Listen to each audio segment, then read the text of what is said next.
I'm Ashton Addison from EventChain for Investment Pitch Media and FinTech News Network.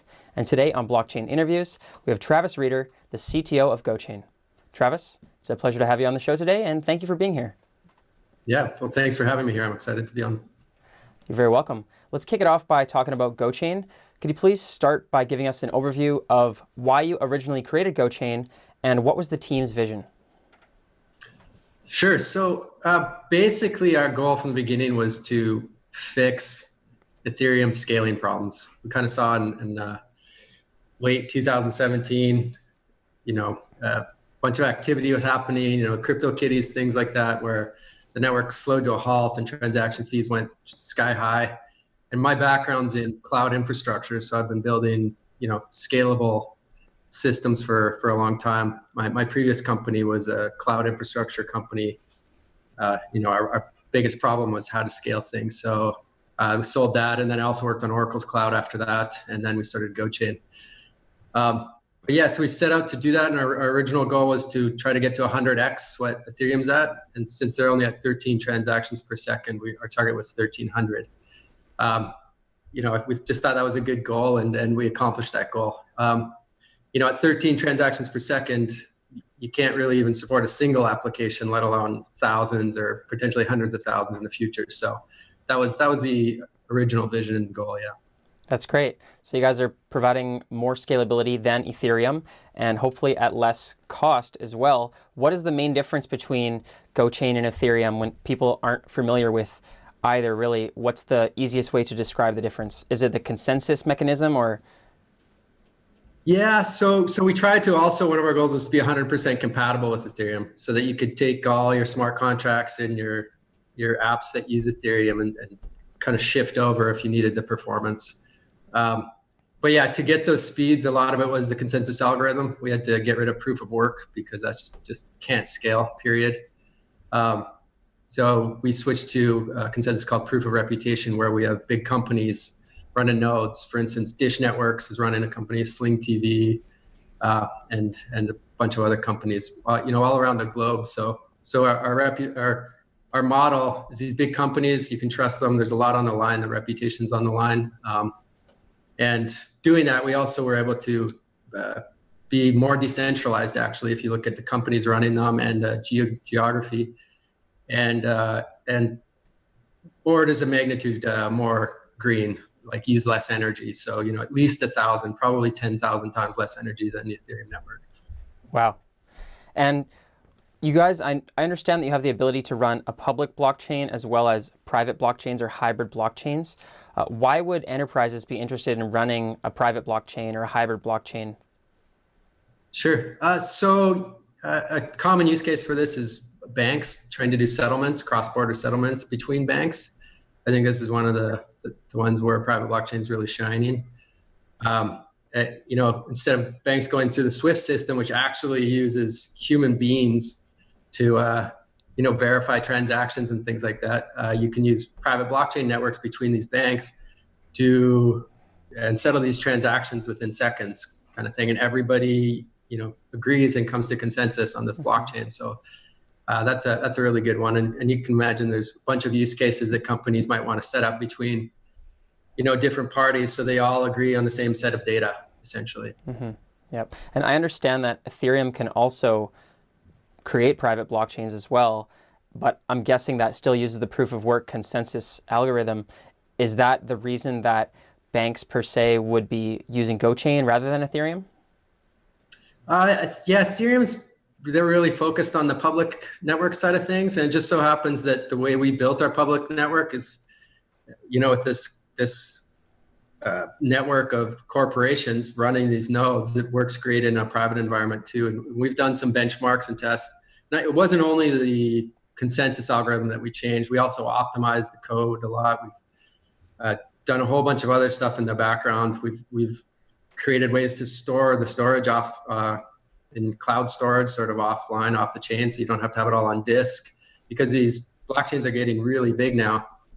And most people can't store that on a single disk. So we've created all these tools and stuff to help these companies manage the blockchain and stuff too. And it's all open source, it's all Dockerized, so you can spin up these networks pretty easily. That's great. And what kind of companies are you guys already working with in the market? So we're working, some of the recent announcements were Dish Networks. They're actually running a node, and we're working on a project with them. They're pretty big into blockchain. And Microsoft, we're doing a POC project with them. So those are a couple of the more recent big ones. You guys at EventChain. So Yes, it does work very well for large-scale ticketing as well. Ethereum just can't handle large venues to sell a lot of tickets, right? So it does only make sense. yeah, definitely. Yeah. Yeah. And who would you say are your ideal clients? Microsoft sounds huge. Is that your ideal client, or are you looking for those other cloud services like the companies that you worked for in the past? I mean, obviously the ideal client, the bigger the customer, the better. So we've actually been focused quite a bit on the enterprise lately. And that's how we came up with the Dish and the Microsoft stuff. So that's kind of our target market is enterprise. And I feel like they have more need for blockchain things, and their customers actually, like for example, Microsoft may not need blockchain for themselves, but their customers need it. So, they're good avenues to partner with to get leads and get new customers. Yeah. That makes sense. And it sounds like you guys have made huge progress so far, especially with this Microsoft partnership. So how far along is the project from the inception? When did you first start coding it, and how long did it take to get it into the market? We started thinking about it in 2017, probably in the summer or early 2017. We really started going for it probably late 2017, early 2018. We did our token sale early 2018, sold that out in a couple minutes, actually. And almost a year ago today, May 2nd was the token sale date. Congratulations. And we launched our mainnet on May 15th. So we're almost coming up on our year anniversary of the mainnet being live. That's amazing. And is the product right now, fully functioning for these large-scale enterprise clients? And what does the development roadmap look like? Is it, heavy in features that are coming out still? Yeah, so this year we focused a lot on performance and scalability last year. We're still focusing on that, but we also want to, get adoption is our kind of main goals for this year. So with that, we're coming out with more tools. We just released a great CLI tool called Web3 for developers to build and deploy smart contracts. It's kind of a replacement for Truffle. We're also releasing an identity framework. In fact, that's what we're working with Microsoft on. And that's kind of these decentralized identities, which is also a W3C specification that's being built. So working on that because, with these applications, you need these identities that people can own and authenticate with and things like that. We're also working on trying to get some payment type solutions in place so people can build on GoChain and take payments and make that easy for developers to get on. So we're really focusing on adoption this year and performance.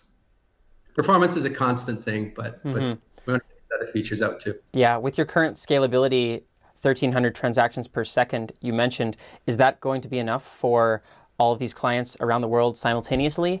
And what is the next goal beyond that? I don't think it's enough for everybody simultaneously. That said, it's more than enough for all the Bitcoin transactions, all the Ethereum transactions. For reference, if CryptoKitties launched on GoChain, it wouldn't have caused any gas wars. So it could handle today's needs for sure. Yeah.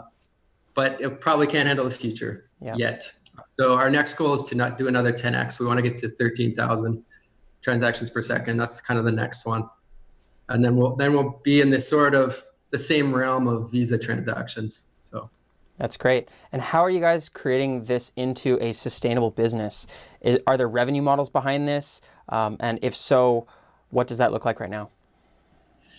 Yeah. So again, on the enterprise side of things, we're trying to help these enterprise build solutions on top of GoChain. So we have a services model where they can hire us to help them build things, architect their applications, things like that. also do workshops and whatnot. So yeah, we have a services model that goes along with our network and our open source software. That's great. And what would you say the biggest challenge is for GoChain moving forward? I know you mentioned, acquisition or customer acquisition. Is that just going to require more marketing, or are there other challenges to think about as well? Yeah, marketing is always a big thing, and we try to do our best there. But when you're going after these enterprise companies, a lot of it's direct sales, right, and connections and networking. So we're tapping into our network, and like I said, I worked for Oracle, and I'm an advisor at Salesforce too. So we, pretty connected in the Silicon Valley system. So we're utilizing those channels. That's good. Well, it sounds like you guys are making great progress so far.